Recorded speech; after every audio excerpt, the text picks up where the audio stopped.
BNP যে নোটিফিকেশনগুলো দিয়ে দিয়েছিল, নোটিফিকেশন দেওয়ার অর্থ হচ্ছে কি সেগুলোতে বাধ্য না। কিন্তু আমি মনে করি যে নোটিফিকেশন যেগুলো দিয়েছে সেগুলোকেও পার্লামেন্টে যৌক্তিক আলোচনার মাধ্যমে সেগুলোর একটা সমাধান বের করে আনা সম্ভব। নতুন সরকারটি 1 মাস পার করেছে এবং ক্ষমতা নিয়েছিল রোজার মাসের মধ্যে।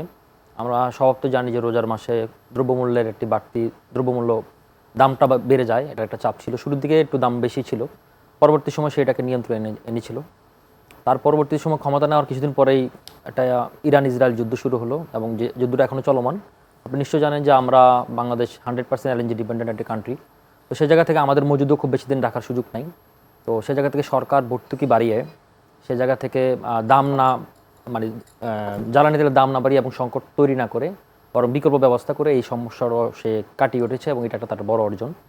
আর এর বাইরে হচ্ছে যে সে তার নির্বাচনে যে প্রতিশ্রুতির কথাগুলো আপনি বলছিলেন যে ফ্যামিলি কার্ড দৃশ্যমান হয়েছে, তারপর হচ্ছে ধর্মীয় গুরুদের তাদের হচ্ছে কি ভাতা প্রদান এটা দৃশ্যমান হয়েছে, খাল খনন কর্মসূচি দৃশ্যমান হয়েছে, কৃষক কার্ড পয়লা বৈশাখ থেকে চালু হলেও কিন্তু 11 লক্ষ কৃষককে 10,000 ঋণ মকুব করেছে। এই ধরনের সোশ্যাল সেফটি মেজার সে নিচ্ছে এবং এটা তার প্রতিশ্রুতি সে রক্ষা করছে। এটা খুব ভালো সাইন। কিন্তু এর সাথে এটাও মাথা রাখতে হবে, কারণ আপনি যে কোনো একটা কাজ হয়তো চালু করা যায় কিন্তু এটাকে সাস্টেনেবল এবং টেকসই করাটা চ্যালেঞ্জিং। আমরা আশা করবো যে এই প্রকল্পগুলো সামনের দিনে টেকসই হবে, চ্যালেঞ্জিং সময়টাকে উতরিয়ে সেটাকে সাস্টেনেবল করবে এবং এই জন্য যে অর্থ যোগানদাতা সেটাকে সে গুরুত্বের সাথে দেখবে। আরেকটা জিনিস এখানে ধরুন একটা অভিযোগ এসেছে, সেটা হচ্ছে কি আপনার যে পে স্কেলের টাকা ভেঙে এখানে এই টাকাগুলো দেওয়া হচ্ছে, ভর্তুকি দেওয়া হচ্ছে। এটা আসলে ধরুন ইউনূস সরকার আমলে তারা কিন্তু লাস্ট মোমেন্টে একটা পে স্কেলটা বাড়িয়ে গেল। তো আমাদের দীর্ঘদিন থেকে সরকারি চাকরিজীবীর একটা দাবি ছিল, প্রায় 10-11 বছর পে স্কেল বাড়ছে না। তো সেই জায়গা থেকে হয়তো ধরেন যারা বিশেষ করে লাস্টের দিকে গ্রেডগুলো 15, 16, 17, 18, 19, 20 এই গ্রেডগুলো আমি একটা 1 মিনিট শেষ করেছি। তো সেই জায়গা থেকে সে এই গ্রেডগুলা আগামীতে হয়তো এটারও চাপ বাড়বে, তো এটাও হয়তো সামনে সে উদ্যোগটা নেবে। এবার আপনি যে বলছেন জুলাই সনদ বা জুলাই সংবিধান সংস্কার কমিশন যেটা গঠন করার কথা, বাট শপথ কেন নেয়নি? দেখুন জুলাই সে কিন্তু বারবারই বলেছে জুলাই সনদের সে পক্ষে এবং সে জুলাই সনদ স্বাক্ষরিত জুলাই সনদ সে গুণাক্ষরে পালন করতে চায়। তো সেটার জন্য তো 180 দিনের একটা টাইম ফ্রেম রয়েছে। সুতরাং এখনই আপনি এটাকে কমেন্টস করার কিছু নাই। এটা অসাংবিধানিক একটা প্রক্রিয়া ছিল, কারণ সেটাতে শপথ নেয়নি।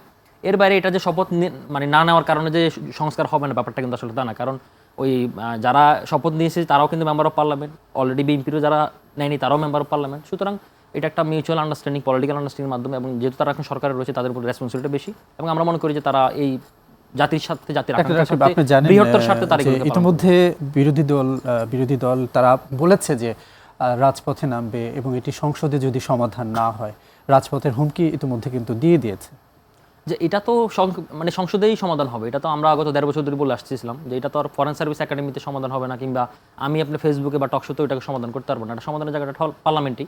তো সুতরাং আমি যেটা মনে করি, ধরেন বিএনপি যেটা 25টি দল মিলে যে জুলাই সনদ স্বাক্ষর করেছে, তারা আমি মনে করি যে বিএনপি যেহেতু সরকার দল রয়েছে তাদের রেসপন্সিবিলিটি অনেক বেশি, তারা এটা পালন করবে। এর বাইরেও বিএনপি যে নোটিফিকেশনগুলো দিয়ে দিয়েছিল, নোটিফিকেশন দেওয়ার অর্থ হচ্ছে কি সেগুলোতে বাধ্য না। কিন্তু আমি মনে করি যে নোটিফিকেশন যেগুলো দিয়েছে সেগুলোকেও পার্লামেন্টে যৌক্তিক আলোচনার মাধ্যমে সেগুলোর একটা সমাধান বের করে আনা সম্ভব। সুতরাং আমি একটা ভাইব্রেন্ট পার্লামেন্টের আশা করছি। এখন মাত্র 2টা অধিবেশন হলো, তো 29শে মার্চের পরবর্তী সময় আরও অনেক অধিবেশন বসবে এবং আমরা মনে করি যে সংসদ এটা একমাত্র যৌক্তিক জায়গা, সংসদে এটাকে সমাধান করবে এবং জাতির বৃহত্তর স্বার্থে, জনগণের স্বার্থে বিএনপি সেসব সঠিক সিদ্ধান্ত নেবে।